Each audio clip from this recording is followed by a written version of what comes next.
Elhamdülillahi Rabbil alemin. Vessalatu vesselamu ala Resulillahi ve ala alihi ve sahbihi ecma'in. Rabbi şrah li sadri ve yessir li emri ve ahlul ukdeten min lisani yefkahu kavli.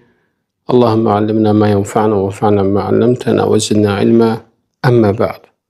Əziz və dəyərli, hörmətli dinləyicilər, müsəlman qardaş bacılarım, bugün Allahın izni ilə Şeyx Abdurrahman Es-Səud rahimehullahın Allah'a axirət diyarına səfər şeirinin növbəti hissəsinə toxunacaq. Və şeyxin şeirində toxunmaq istədiyimiz məqam, yəni bədənləri ilə məxluqat arasında olub, lakin qəlbləri ən uca yerlərdə olan şəxslər haqqında olacaq və həmçində əməllərə riayət və imanın azalmasından qorxmaq haqqında şeirin həmən hissələrinə toxunacaq. Şeyx Abdurrahman Es-Səud rahimehullah şeirində buyurur: "Sahibul xalaiqa bil cüsum və innəmə." Onlar bədənləri ilə məxluqatla yoldaşlıq elədilər. Arvahuhum fi mənzilin fəvqani. Lakin onların ruhları uca bir mənzildədir. Və şeyx bu şeirini özü şərh edərkən buyurur ki, onlar yerdə, belə insanlar yerdə bizim yanımızdadırlar. Lakin qəlbləri Allahın yanındadır. Beləliklə onların etdiyi hər hansı bir iş yoxdur ki, məqsədləri Allah olmasın. Qəlbləri Allaha sevgi, ümid və qorxu ilə bağlıdır. Və bu qəlblər bəzən onun huzurunda, Allahın huzurunda qırılır, boyun əyir və təslim olurlar. Və bu qəlblər onun razılığına meyl edirlər və həmçinin də ibadətlərə cəhd edir və o qəlblər məxluqata qarşı hər bir zaman ehsandadır. Bax, əsl insanlar bunlardır və ağıllı və dərrakəli insanlar bunlardır. Və ona görə də sələflərdən bəziləri deyərdi ki, bu qəlblər gəzib dolaşandır, dövr eləyəndir. Onlardan bəziləri ərşin ətrafına dövr eləyir, bəziləri isə tuvaletin çirkli və murdar şeylərin ətrafında dövr edir. Əli İbn Əbi Talib, Allah ondan razı olsun, deyir ki, alimlər barəsində onların cəsədləri dünyada bizim cəsədlərimizlə birgədir. Lakin qəlbləri uca məkandadır. Və həmçinin ariflərdən deyir ki, ariflərin, Allahı daha çox tanıyanların bədənləri dünyadadır, məxluqatla bərabərdir, lakin qəlbləri axirətdədir. Və həqiqətən də bütün insanlar yerdə, lakin bəzilərinin qəlbləri göydə, bəzilərinin qəlbləri zibilliklərdədir, sirkab, murdar yerlərdədir. Uca Allah Subhanahu və Teala buyurur: "Məsəlül fəriqeyn." Bu iki qrupun misalı kəl-ə'mə vəl-əsam, kör və karla, vəl-basir və-səmi', görən və eşidən misalın kimsənin misalı kimidir. Həl yəstəviyənə məsələ, bunlar bir-birinə bərabər ola bilər. Əfələ təzəkkərun, məgər ibrət almırsınız? Həqiqətən də insanlar var ki, gözləri var zahirən, amma mənən basiraları, haqqı görmək tərəfləri onlarda bağlı qalmışdır. Bəli, insan gözü görməyə bilər, kör ola bilər. Necə ki, biz bu dünyada şahid oluruq. Amma insan iman əhlidir, salih əməl sahibidir. Lakin bu onu göstərir ki, mənən insanın bəsirəti açıqdır, bağlı deyil. Bəzən də insanın qulağı ola bilər. Lakin elə qulaqlar var ki, haqqı eşidir, qəbul edir, götürür. Lakin elə insanlar var ki, onların üzərində daşıdığı o qulaqlar nə haqqı eşitmək istəyir, eşitsə də onu qəbul etmir, onu dinləmək istəmir. Ona görə İbn Qayyim rahimehullah qəlbləri iki hissəyə böləndə buyurur ki, Rəhman ərşi olan qəlblər var və bir də şeytan ərşi olan qəlblər var. Rəhman ərşi olan qəlblərdə nur, həyat, sevinç, fərəh var, xeyir xəzinələri var. Şeytanın ərşi olan qəlblərdə isə orada daralma, zülmət, ölüm var, hüzün var, qəm var, kədər var. Və bu qəlb üç halında da vəziyyəti yaxşı deyil. Keçmişə görə kədərli, gələcəyə görə qəmgin, indiki halında isə qüssəlidir. Və ona görə qəlbə əgər nur daxil olarsa, iman nuru da o qəlbə daxil olarsa, bu qəlb Rəhmanın ərşi olan qəlblərdəndir. Və belə qəlblər genişlənər, açılır və o qəlblərdə xüsusən də Allahı tanımaq yerləşərsə, sevgisi yerləşərsə və həmçinin də yəni Allah barəsində elm orada geniş olarsa, o qəlb rahat və sükunətli, fərəhli, sevincli qəlblərdən olar. Əksinə isə əgər bunların heç biri orada yoxdursa, qəlb zülmət və darlıq içərisində olar. Ona görə insanlar bu məsələdə böyük fərqlərə malikdirlər. Və sonra isə Şeyx Abdurrahman Es-Səud rahimehullah beytin davamında buyurur: "Ra'ul haqaiqa və məşahidə kullaha." Onlar bütün həqiqətlərə və müşahidələrə riayət etdilər. Xawfun alal imani min nuqsani. İmanın əskilməsindən qorxduqları üçün, zəifləməsindən qorxduqları üçün. Və Şeyx Abdurrahman Es-Səud rahimehullah bu beytinin şərhində buyurur ki, öz şərhində qeyd edir ki, qul öz halı barəsində hər bir zaman düşünməlidir. Əməllərinin nöqsanları barəsində fikirləşməkdən üç çevirməməlidir. Və o əməldən əvvəl əməlin özündə, onun düzəldilməsində və gözəlləşdirilməsində səy göstərməli, sonra isə onu korlayıcılardan və nöqsanlardan qorumalı və təmizləməlidir. Çünki əməli qorumaq əməlin özündən daha böyükdür. Qul əməlinə nə qədər çox qayğı göstərib, səy göstərsə, imanı bir o qədər artar. Qayğı azaldıqca və buna fikir vermədikdə əməlinə, imanı da ona müvafiq şəkildə azalar. Ona görə də Allaha və axirət diyarına səfər edən insanlar imanlarını itməsindən qorxurlar. Çünki ibrət əsas olan başlanğıcın nöqsanlı olmasını deyil, əksinə nəticənin kamilliyindədir.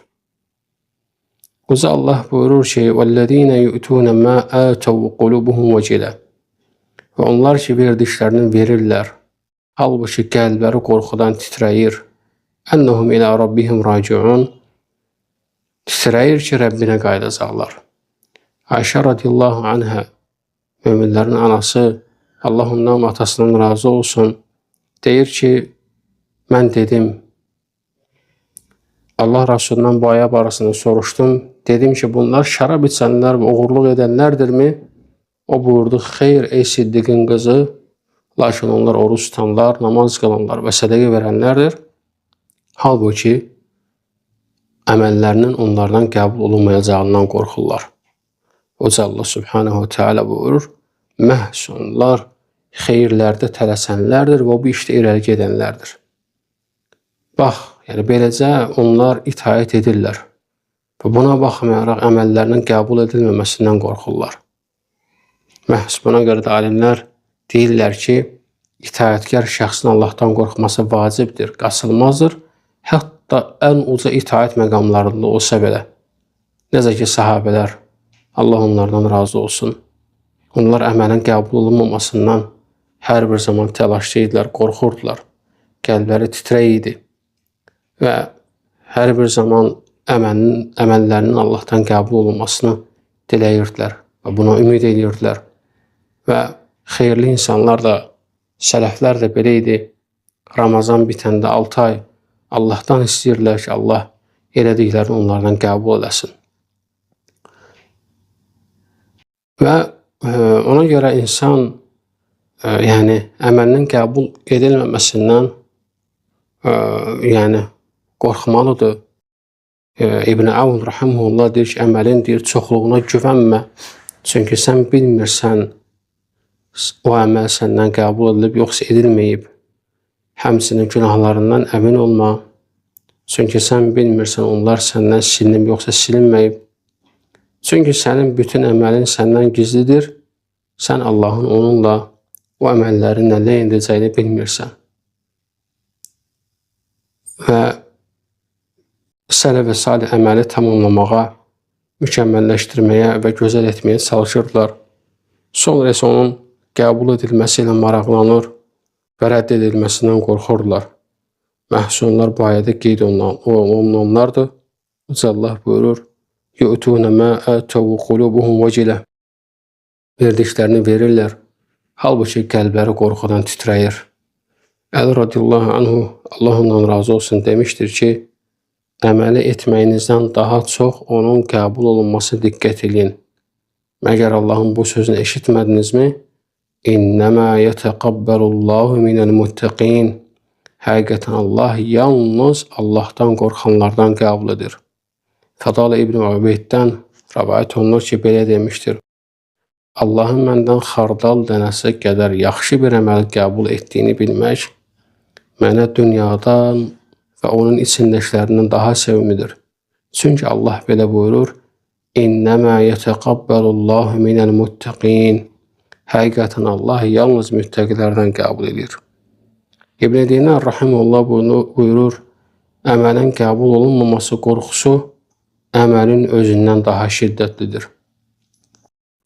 Və ona görə insan əməlini sırf Allah üçün etməli və hər bir zaman bunu düşünməsi, bunu fikirləşməsi kömək olur ki, yəni əməli Allah üçün olsun, Allah üçün yerinə yetirsin.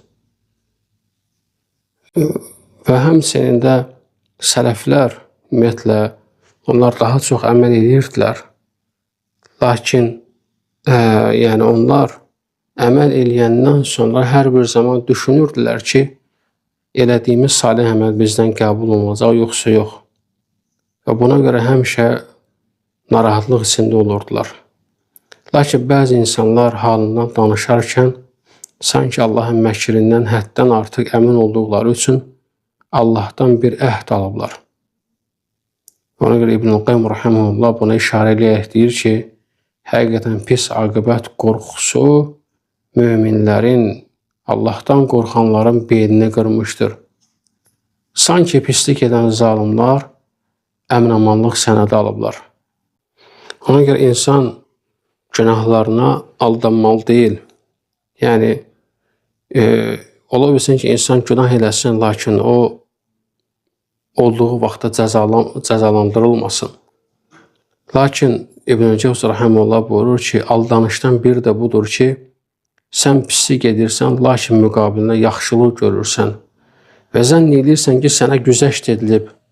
Amma unutursan ki, uca Allah deyir: Mən yəməl su'ən yüczə bihim. Kim bir pislik etsə cəzasını çəkəcəkdir. Ya bu dünyada olacaq, ya da axirətdə onu görəcəkdir. Həmçinin deyir ki, bilməlisən ki, ən böyük bəlalardan biri günahdan sonra dünyada salamat qalmağa görə aldanışa düşməkdir. Çünki cəza gecikə bilər. Və Səid İbn Cübeyr buyurur ki, ola bilsin ki, bir yaxşılıq sahibini cəhənnəmə daxil etsin, ola bilsin ki, bir pislik sahibini cənnətə daxil etsin. Niyə belə olur? Elm əhli buyurur ki, həqiqətən yaxşılıq edən kəs o əməli eləyir və həmin əməl daima onun gözünün qarşısında olur və bununla fəxr eləyir, qürurlanır, özünü yuxarıdan aparır, özünü Allahın yaratdıqlarından üstün sayır və o bu fani dünyada sevincli olur və nəticədə o əməl onu cəhənnəmə daxil edir. Pislik eləyənə gəldikdə isə onun pisliyi daim gözü qarşısında oldu, o pisliyinin aqibətindən qorxdu və bədbəxtliyindən çəkindi. Beləliklə o üstünə uçmasından qorxan divarın altına dayanmış bir kimsə kimidir. Bu qorxu onu daima Allaha yönəlməyə məcbur edir, nəticədə Allah ona bağışlayır və cənnətə daxil edir. Mutarrif İbn Abdillah buyurur ki, yatmağa gedib səhər peşman olaraq oyanmağım, oyaq qalıb namaz qılmağımdan və səhər qürurlanaraq oyanmağımdan daha sevimlidir. Bişr bin Mansur namazı uzatdığı zaman salam verdikdən sonra bunu hiss edən adama deyir ki, məndən gördüyünə heyran olma. Çünki iblis uzun müddət mələklərlə birlikdə Allaha ibadət etdi, sonra isə gəldiyi vəziyyətə gəldi. Hafiz İbn Rəcəb rahimehullah buyurur, günahkarların günahlarını etiraf etməsi, Rəbbimizin haqqında olan qüsurlarını boyunlarına alması və qürur başlarını əyməsi çoxlu itaət etməsindən Allaha daha sevimlidir. Çünki itaətlərin davamlı olması bəzən sahibinə qürur, özünü bəyənmək gətirə bilər. Və Həsən Əl-Basri rahimehullah buyurur ki, əgər Adəm övladı hər danışdığı zaman doğru danışsaydı, hər gördüyü işi gözəl görsəydi, qürura, özünü bəyənməyə, qapılmağa yaxınlaşardı. Bəziləri deyir ki, Allahdan üzr istədiyim günah, onun qarşısında ucublandığım, özümü öydüyüm itaətdən mənə daha sevimlidir. Hafiz İbn Rəcəb rahimehullah buyurur, günahkarların peşmançılıqdan inləməsi, təsbih edənlərin gür səsindən yəni Allaha daha sevimlidir. Təsbih edənlərin, Allahı xatırlayanların hansı ki səslərini qaldıraraq Allaha daha sevimlidir. Çünki təsbih edənlərin gür səsinə bəzən lovğalanmaq, özünü bəyənmək qarışa bilər. Günahkarların iniltisini isə sınmışlıq və möhtaclıq bəzəyir. Həsən Əl-Basri rahimehullah buyurur ki, həqiqətən qul bir günah edir, lakin onu unutmur və daima ondan qorxur, nəhayət cənnətə daxil olur.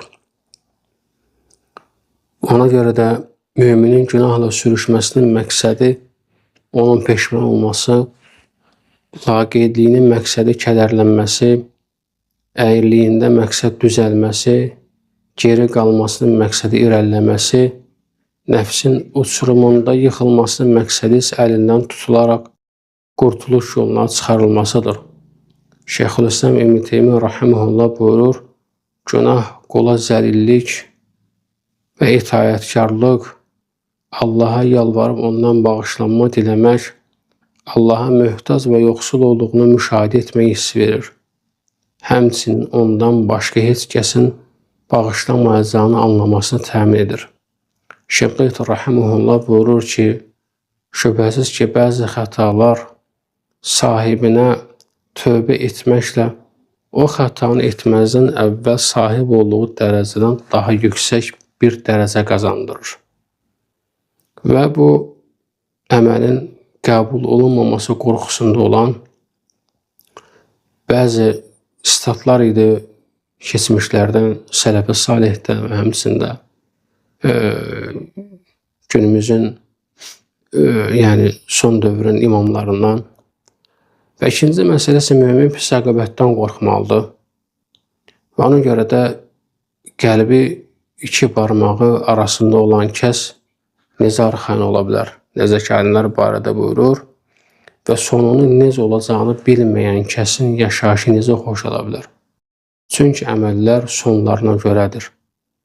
Nə qədər qul Allaha doğru irəlilədi, lakin ömrünün sonunda tərk edildi. Yəni, ömrünün sonunda haqq yoldan azdı. Allah pis sonluqdan qorusun. Və pis aqibətin səbəbi qulun daxilindəki insanların xəbərdar olmadığı gizli bir hilə səbəbindən olur. Gizli pis hilələr pis aqibətə səbəbdir. Ona görə, lakin insan Rəbbi barəsində pis gümanlara qapılmasın, çünki o özünün itaətkar və sadiq qulunu köməksiz qoymaz. Uca Allah salih əməl edənə dünyada və axirətdə xeyir vəd edib, "Mən əmilə salihən min zəkərin əv unsə və huve mu'minun." Hər kim istər kişi, istər qadın mömin olaraq yaxşı iş görsə, "Fələnuhyiyyənəhu həyatan tayyibə." biz ona xoş həyat bəxş edəcəyik. Və lənəciyənnəhum əcrəhum bi əhsəni mə kənu ya'malun və mütləq onların mükafatını etdikləri ən gözəl əməllərə görə verəcəyik. Və danışanların ən doğrusu olan Allah başqa ayədə buyurur: "Vəllezîne âmenû və amilussâlihât" iman gətirib yaxşı işlər görənləri sənudxiluhum cənnətin tecri min təhdil ənhâru xalidinə fiyhə əbədə. Ağızları altından çaylar axan cənnətlərə daxil edəcəyik, orada əbədi qalacaqlar. Va'dallahi haqqan və mən əsdaqu minallahi qilə. Və Allahın haqq olan vədidir. Kimdir sözündə Allahdan daha doğru olan? Və bu kimi ayələrdə Uca Allah Subhanahu və Teala, Uca Allah iman gətirib salih əməl işləyən bəndələrinə cənnətə girəcəkləri barəsində onlara vəd vermişdir. Və ona görə insan hər bir zaman çalışmalıdır salih əməllər görməyə və həmçində etdiyi əməllər ixlasla olacaq və həmçində Peyğəmbər sallallahu aleyhi ve sellem gətirdiyinə uyğun olacaq. Biz Allah buyurur ki, Quran-ı Kerimdə: "Ya eyyuhellezine amenu ittaqullaha haqqa tuqatihi və la temutunna illa və entum muslimun." İman gətirənlər Allahdan layiqincə qorxun və ancaq müsəlman olaraq can verin. İbn Kəsir rahimehullah bu ayənin təfsirində buyurur ki, yəni sağlamlığınızda və əmin-amanlığınızda İslamı qoruyun ki, onun üzərinə can verəsiniz. Çünki kərim olan Allah, onun belə bir qaydası var ki, kim nəyin üzərində yaşayarsa, onun üzərində də ölər. Kim nəyin üzərində ölərsə, onun üzərində də dirildilər.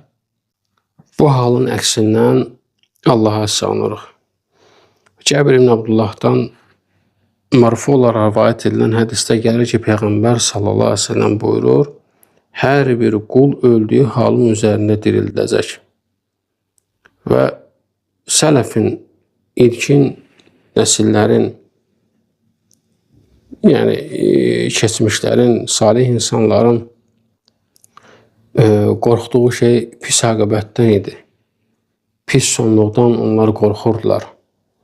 Və ona görə də bundan qorxan insan onun səbəblərindən uzaq olmalıdır və xeyirli işlər görməyə tələsməlidir və bu məsələ təxirə salmaqdan çəkinməlidir. Çünki ömür qısadır və insanın hər bir nəfəsi axırıncı nəfəsi kimidir və çünki ruh hər bir zaman alına bilər. Ona görə çalışmaq lazımdır ki, heç bir salih əməldən geri qalmamaq, onu dərhal dəyərləndirmək və yerinə yetirmək. İbn Cəvzi rahimehullah buyurur ki, Allaha and olsun ki, ömrünün çox hissəsini təqva və itaətdə keçirmiş, lakin axırıncı vaxtında bir fitnəyə düçar olmuş bir kəs haqqında düşün. Necə oldu ki, onun gəmisi batdı, onun gəmisi dağıldı. Ona görə də buyurur ki, həmçinin qeyd edir rahimehullah, elə isə ehtiyatlı ol. Biz düzgün yolda olub, sonra qəbrin kənarında, yəni ölümünə az qalmış bir vaxtda büdrəyənləri gördük. Beləliklə, kim salamatlıq yolunu istəyirsə, həlak olma səbəblərindən uzaq durmalıdır. Çünki qəlblərin çevrilməsi və halların dəyişməsi haqqında elm Allahdan qorxanların qəlblərini titrədir. Və pis aqibətin səbəblərindən Allah qorusun bidət, ikiyüzlülük, təkəbbürlük, riya və müsəlman bunlardan şiddətli şəkildə qorxub çəkinməlidir. Və bunlar hamısı Allah'a və axirət diyarına tərəf aparan yolda duran əngəllərdən biridir. Ona görə insan qəlbini təmiz saxlamalıdır və bu qəlbin təmiz olması da şirkdən təmiz olmasıdır, zahiri və daxili şirkdən, nəfsi istəklərdən, bidətlərdən və həmçinin böyük və kiçik günahlardan və həmçinin o qəlb salamat olmalı riyadan, özünü bəyənməkdən, kindən, hilədən, həsəddən, nifrətdən və bu qəlb təmiz qəlb sayılır, pak qəlb sayılır. Ona görə bu qəlblər qiyamət günü fayda verəcək. Necə ki, Uca Allah bu barədə buyurur. İllə mən ətəllaha bi qalbin səlim. Ancaq Allaha sağlam bir qəlblə gələn kəsdən başqa. O qəlblər yalnız onlara o gün fayda verəcək. Ona görə də kim ki Allaha doğru gedişini maniyələrdən və kədərləndirici şeylərdən təmizləsə, həyatda can vermə anında və ölümdən sonra o xeyirlərə nail olar.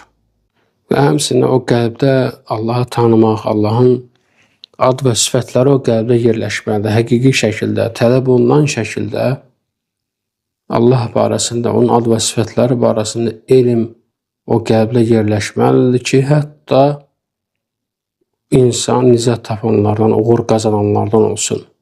Və sonda söz Allahdan diləyirik ki, bizə eşidib yaxşı tabi onlardan etsin. Bizlərin qəlblərimizi ən yuxarı, ən uca məqamlarda etsin və həmçində əməllərimizi, salih əməllərimizi bizdən qəbul etsin. Əksindən bizləri qorusun. Subhanəkəllahumə hamdəkə əşhədu ən la ilahə illə əntə. Əstəğfiruka və etûbü ileyk.